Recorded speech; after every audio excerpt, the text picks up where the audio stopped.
Hello friends, ഇന്ന് നമ്മൾ കാണുന്നത് കോട്ടയം ജില്ലയിൽ പള്ളിക്കത്തോട് പൈക ബസ് റോഡിൽ നിന്ന് 100 മീറ്റർ മാത്രം മാറി 1 ഏക്കർ 60 സെന്റ് സ്ഥലത്തിൻ്റെയും 3 മുറി ഷീറ്റ് വീടിൻ്റെയും വീഡിയോ ആണ്.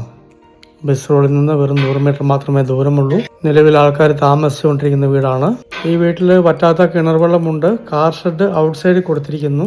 150ഓളം റബ്ബർ മരങ്ങൾ ടാപ്പ് ചെയ്യുന്നുണ്ട്. അതുകൂടാതെ ഒരുപാട് തടികളൊക്കെ ഇതിനകത്ത് നിപ്പുണ്ട്. നേരെ കിഴക്ക് ദർശനത്തിലുള്ള മനോഹരമായൊരു വീടാണ്.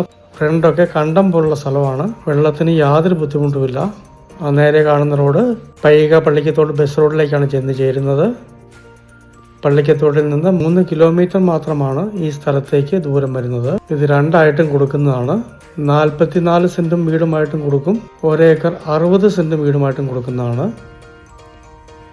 44 സെന്റും വീടുമാണെങ്കിൽ 27 ലക്ഷം രൂപയാണ് പറയുന്നത്. 1 ഏക്കർ 60 സെന്റും വീടുമാണെങ്കിൽ 63 ലക്ഷം രൂപ പറയുന്നു. ഒരു മീഡിയം ബഡ്ജറ്റിൽ സാധാരണക്കാർക്ക് പറ്റിയ മനോഹരമായ ഒരു പ്രോപ്പർട്ടിയാണ്. ഇതാണ് ടാപ്പ് ചെയ്യുന്ന റബ്ബർ മരങ്ങൾ നിൽക്കുന്നത്. 10-15 എണ്ണത്തോളം തേക്കിൻ തടികൾ നിൽപ്പുണ്ട്. ആഞ്ഞിലി തടികൾ, 1-2 പ്ലാവൊക്കെ ഉണ്ട്. കിഴക്ക് ദർശനമുള്ള നല്ലൊരു പുരയിടമാണിത്. 1 ഏക്കർ 16 സെന്റ്. ഉടമസ്ഥൻ സ്ഥലത്തില്ലാത്തതുകൊണ്ട് കാട് പിടിച്ച് നിൽക്കുന്നു എന്നേ ഉള്ളൂ. ഒരു സാധാരണ കുടുംബത്തിൽ ജീവിക്കാനുള്ള ആദായം ഇവിടെ നിന്നുള്ള റബ്ബർ മരങ്ങളിൽ നിന്ന് കിട്ടുന്നതാണ്. ഏതാണ്ട് 4-ാം വർഷം ടാപ്പ് ചെയ്യുന്ന റബ്ബർ മരങ്ങളാണ് ഇതിൻ്റെ അകത്തുള്ളത്. ഈ റബ്ബർ തോട്ടത്തിലും വറ്റാത്ത വെള്ളമുള്ള മറ്റൊരു കിണറുമുണ്ട്. ഈ വീട്ടിലേക്ക് 2 വാട്ടർ കണക്ഷൻ എക്സ്ട്രാ ഉണ്ട്. വെള്ളം പറ്റുന്ന ഏരിയ അല്ല, എങ്കിലും കണക്ഷൻ എടുത്തിട്ടുണ്ട്.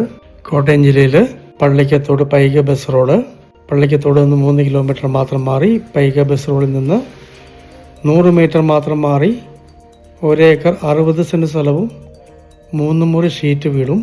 മൊത്തം 63 ലക്ഷം രൂപ മാത്രം വില പറയുന്നു. 44 സെന്റും വീടും തന്നെയാണെങ്കിലും കൊടുക്കും.